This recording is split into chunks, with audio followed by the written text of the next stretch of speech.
So I just wanted to ask you if you could comment on measures, procedures that could help intersex people to gain their human rights. This is something that it is already included in our plan of activities for the 2015-2017.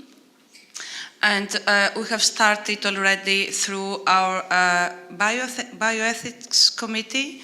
We have requested all members participating, appointed by the governments in the bioethics committee, to report back to the Council of Europe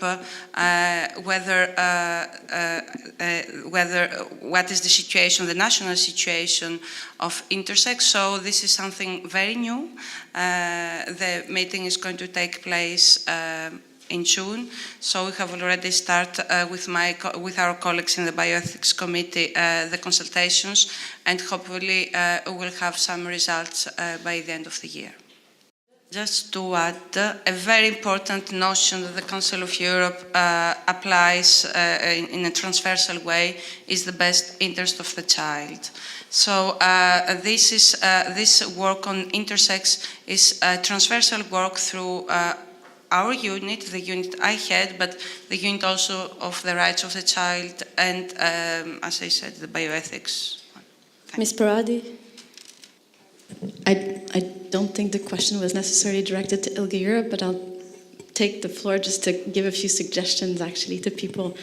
I think it's absolutely clear that we're at the stage where awareness raising and education about intersex issues is one of the priorities. And this is where I think all of us are extremely excited about the launch of the paper tomorrow, because it gives a fantastic basis, I think, for all governments and institutions in Europe, whether it's the EU, the OSCE, or the Council of Europe, to start conversations and start education. So I would hope that all governments and also we can work clearly from a European Union level in terms of how this can create the basis for even just awareness-raising sessions within the different Directorate Generals in the Commission, for instance, the European Parliament, and many ideas like this. And I know even at this forum that because of the launch tomorrow, it would also be discussed in the Focal Points Network, but I would see that that is the kinds of topics that we would put on the IDAHO Forum in the coming years in terms of really building our own collective understanding of what needs to be done and using the one model we have for now, but hopefully we'll have more legal models in the years to come following Malta, but to explore how they came about it and to encourage and to find the ways to make that happen in more countries.